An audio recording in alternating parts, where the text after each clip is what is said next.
Como en los reales no hay ningún número que multiplicado por sí mismo dé -1, lo que se hace es inventar uno nuevo. El número i, la unidad imaginaria. Seguro que lo conocíais de antes. Pues bien, ¿sabríais decirme cuánto es el número i elevado al número i?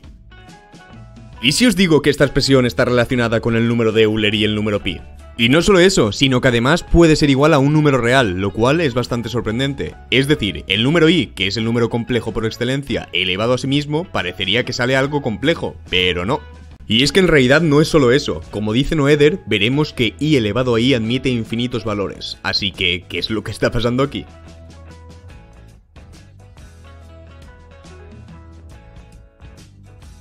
Para entender qué es i elevado a i, primero tengo que explicaros un poco por encima cómo funciona todo esto de los números complejos. Si tenemos un punto z cualquiera en el plano complejo, este queda totalmente determinado por dos valores. El primero es la distancia hasta el origen, al que llamaremos módulo, un real positivo. El segundo es el ángulo que forma con el eje real. La función exponencial nos permite escribir este número complejo z como su módulo por e elevado al ángulo multiplicado por i, este en radianes. Esto es lo que se conoce como fórmula polar de un número complejo, y para que veáis más o menos cómo funciona, podemos moverlo un poquito. Pues bueno, nos interesa escribir los números complejos de esta forma porque son muchísimo más fáciles de manejar. Y ya que estamos interesados en el número i, podemos ver cuál es su expresión en polares.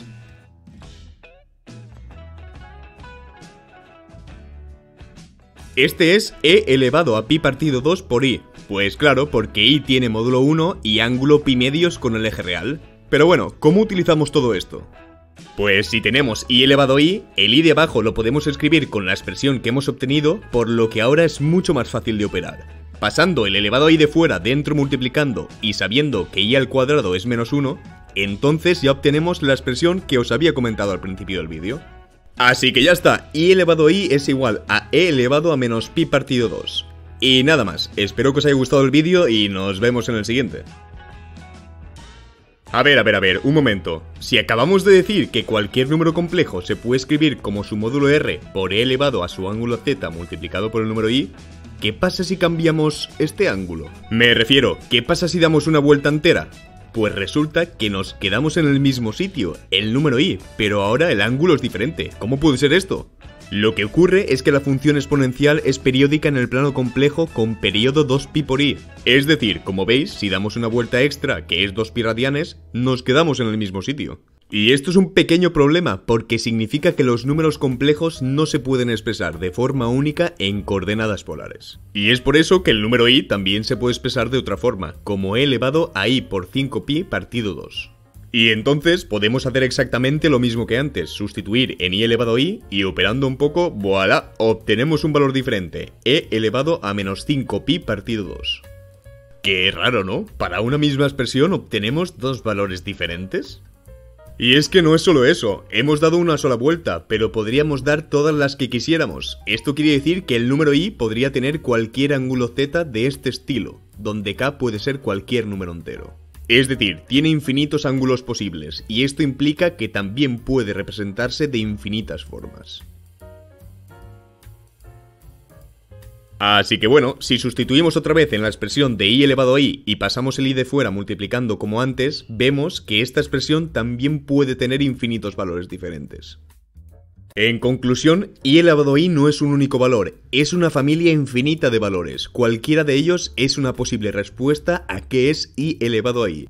Y además, resulta súper curioso que todos ellos son números reales, sin parte imaginaria. Esto es, aunque i elevado a i puede parecer lo más complejo que hay, en realidad es un conjunto de números reales, nada de complejo. Bastante loco todo esto, ¿no? ¿Cómo puede ser que el hecho de elevar un número a otro dé varios valores? Y es que no solo varios, sino que da infinitos. Aunque os parezca una locura, en realidad habéis estado haciendo cosas muy parecidas en la secundaria, y os lo voy a mostrar. La clave de todo el asunto está en la función exponente, es decir, aquella función que toma valores complejos z y los eleva a otro número complejo, c. Necesitamos entender cómo está definida esta función. La forma más sencilla de entenderla es llevarla primero al campo donde tenemos control, donde c es un número entero. Por ejemplo, 2 elevado a 4, que es un entero, pues no hay más vuelta, ¿no? Haces 2 por 2 por 2 por 2, que es la definición, y sale 16. Si por ejemplo elevamos un complejo a un entero, pasa algo parecido. Haces la multiplicación y salga lo que te salga va a ser un valor único. No hay varios ni mucho menos infinitas posibilidades.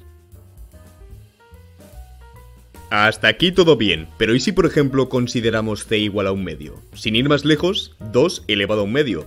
Esta operación está definida como el número que elevado al cuadrado nos da 2, ¿no? Estos son la raíz cuadrada positiva y la negativa. Es decir, ya no es un único valor, sino que son dos.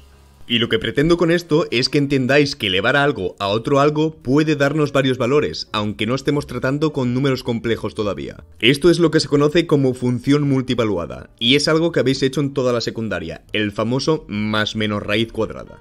Lo mismo si hacemos c igual a 1 partido por 3, en este caso 8 elevado a un tercio nos da 3 valores posibles en el plano complejo. Podéis elevar estos valores a 3 y veréis que efectivamente dan 8. Vale, pues ahora vamos a profundizar un poco más en por qué aparecen varios valores para la función potencia. Y está todo relacionado con las vueltas que hemos visto antes en el plano complejo.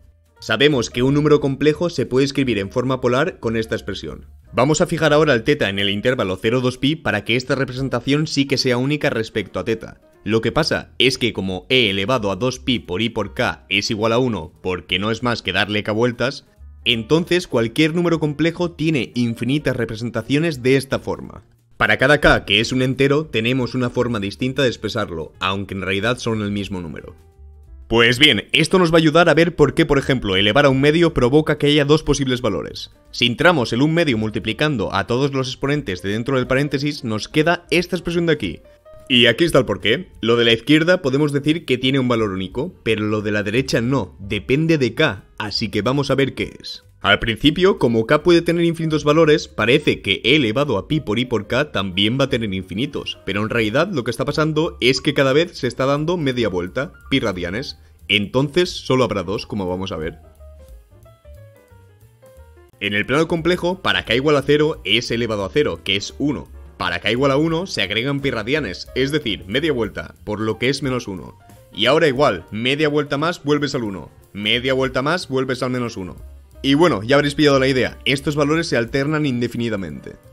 Así que en realidad, el elevado a pi por i por k son 1 y menos 1, dos únicos valores. Si sustituimos ahora en la expresión de arriba, nos damos cuenta que si elevamos a un medio tenemos que considerar un más menos, que es lo que os han enseñado en secundaria. Ahora ya más entendible, ¿no? Y fijaos que lo mismo pasa, por ejemplo, con elevar a un cuarto. Si multiplicamos todos los exponentes de dentro, tenemos algo parecido a lo de antes, solo que ahora tenemos que estudiar que es e elevado a pi por i por k entre 2. Y es que como ahora se le añade cada vez pi partido 2 radianes, lo que pasa es que en cada iteración se da un cuarto de vuelta en vez de media como antes. Esto nos permite ver que e elevado a pi por i por k entre 2 en realidad no son infinitos valores, sino que son 4 solamente. Y esta es la razón por la que una raíz cuarta admite exactamente 4 valores en el plano complejo. Bastante guay, ¿no? En realidad, si elevamos un número a un racional p partido por q, donde p y q son coprimos, esta expresión admite exactamente q valores en el plano complejo. Ni uno más, ni uno menos.